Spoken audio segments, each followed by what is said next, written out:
우리가 일반적으로 알고 있는 부여는 고조선이 해체된 후 기원전 2세기 무렵부터 494년까지 북만주 일대에 존속했던 우리 민족의 고대 국가를 말한다.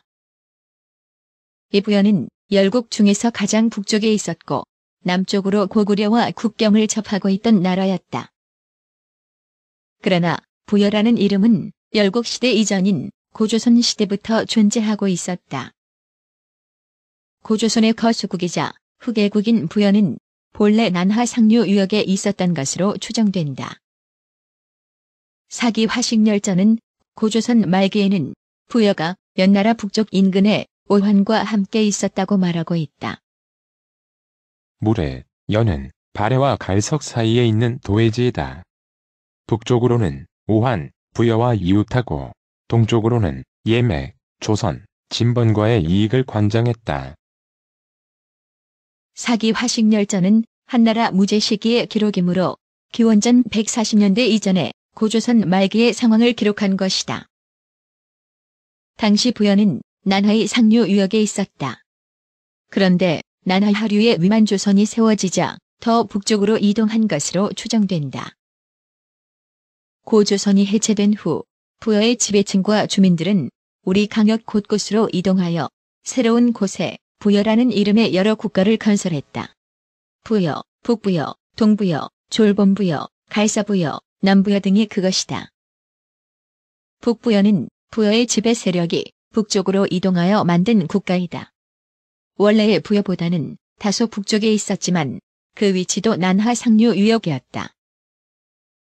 삼국지 통이전에 보이는 부여는 북부여의 해부루 왕이 동쪽의 가서번으로 옮겨 건국한 동부여로 추정된다. 부여는 장성의 북쪽에 있는데 현토에서 1000리 떨어져 있다.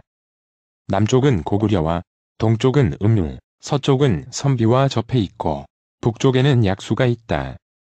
국토의 면적은 사방 2000리가 되며 호수는 8만이다. 기록들을 살펴보면 난하 상류 유역에 있었던 부여는 북부여를 지칭하고 북만주 지역에 있었던 부여는 동부여를 지칭한다고 보는 것이 타당하다. 삼국유사를 보면 부여의 최고 통치자에 대한 칭호는 고조선과 마찬가지로 단군이었다. 단군은 곧 천재였고 해모수라고도 불렸다. 단공기에 이르기를 단군이 서야 하백의 딸과 상관하여 아들을 낳으니 이름을 부르라고 했다. 북부여에서 동쪽의 가서번으로 도읍을 옮겨 동부여를 건국한 부루왕을 설명하면서 해부루 왕은 단군의 아들이라고 말하고 있다. 마찬가지로 고구려를 건국한 추모왕도 단군의 아들이었다. 제1대 동명왕 갑신년에 즉위하여 18년 동안 다스렸다. 성은 고시이고 이름은 주몽이다. 추모라고도 한다. 단군의 아들이다. 단군은 고조선과 부여의 최고 통치자에 대한 칭호였고 하느님 또는 하느님의 아들이라는 의미를 지녔다. 해모수는 단군에 대한 다른 호칭이었다. 북부여는 346년 선비족이 세운 전연의 공격을 받아 멸망하고 동부여는 494년 고구려의 투항함으로써 멸망했다. 북부여에서 남한 주모왕이 졸본부여에서 고구려를 건국했다는 기록 등을 볼 때 북부여와 동부여는 고구려의 북쪽에 있었음을 알 수 있다. 옛날에 시조 추모왕이 나라를 세우셨다. 왕은 북부에서 나셨으며 천재의 아들이고 어머니는 하백의 따님이시다. 알을 깨고 세상에 내려오시니 날 때부터 성스러우셨다. 명에 순행하여 남쪽으로 내려오는 길에 부여의 엄미대수를 지나게 되었다. 이처럼 부여는 고구려의 북쪽에 있었다. 서기 111년 부여가 세를 넘어서 후한을 공격한 기록이 후한서에 기록되어 있다. 영초 5년 3월에 부여가 세를 넘어와 관리를 살상했다. 부여가 세를 넘어서 후한을 공격했다는 이 기록의 공격 대상은 어디였을까? 그것은 다름 아닌 후한의 낙랑군이었다. 안제 영초 5년에 이르러 부여왕이 처음으로 보병과 기병 7, 8천 명을 거느리고 낭랑을 노략질하고 백성들을 살상하였다. 이 기록은 부여가 낭랑을 침공한 사실을 기록한 것이다. 이 기록을 보면 낭랑군과 부여는 멀지 않은 곳에 있었다는 것을 알 수 있다. 부여의 남쪽에는 고구려가 있었다. 기존의 주장대로 대동강 유역에 낭랑군이 있었다면 부여는 고구려의 영토를 통과하여 낭랑군을 공격했다는 얘기이다. 후한 안제 5년이면 당시 고구려는 태조 대왕의 치세로 부여보다 국력이 강할 때였다. 서기 111년경에 부여가 고구려를 뚫고 내려가서 낭랑을 공격한다는 것은 불가능한 일이다. 서기 55년에 고구려는 요소를 확보하고 10개의 성을 쌓아 후한의 침략에 대비했다. 고구려가 자국의 후방에 적대적인 낭랑군을 두고 요소를 확보하는 것은 전략적으로 매우 무모한 행동이다. 두 개의 전선에서 싸워야 하기 때문이다. 3년 봄 2월에 요서에 10성을 쌓아 한나라의 군대에 대비하였다. 요소를 흔히 요하의 서쪽 지역으로 비정하지만 후한 시기의 요서는 난하의 서쪽을 지칭했다. 남송의 황상이란 사람이 제작한 지리도이다. 이 지리도를 1247년에 왕치원이라는 사람이 돌에 새겼고 오늘날 소주시 비각박물관에 보존되어 있다. 이 지리도를 보면 오늘날의 난하를 남송 시기에는 요수라고 불렀고 오늘날의 요하는 소요수라고 불렀다.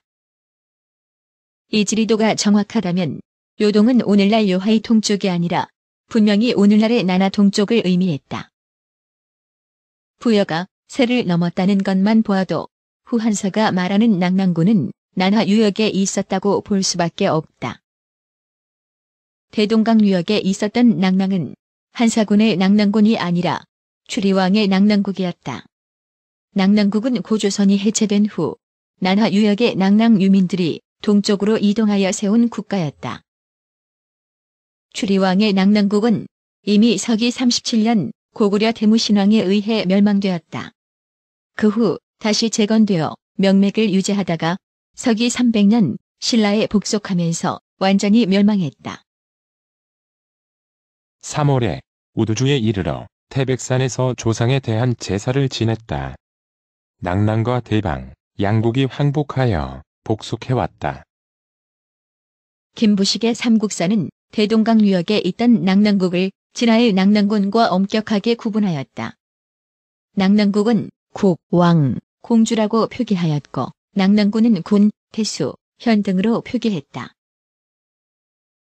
2014년 3월 16일 북경시 문몰국은 북경시 대홍구 황촌진 삼합장촌에서 고대 고분군을 발굴했다고 발표했다.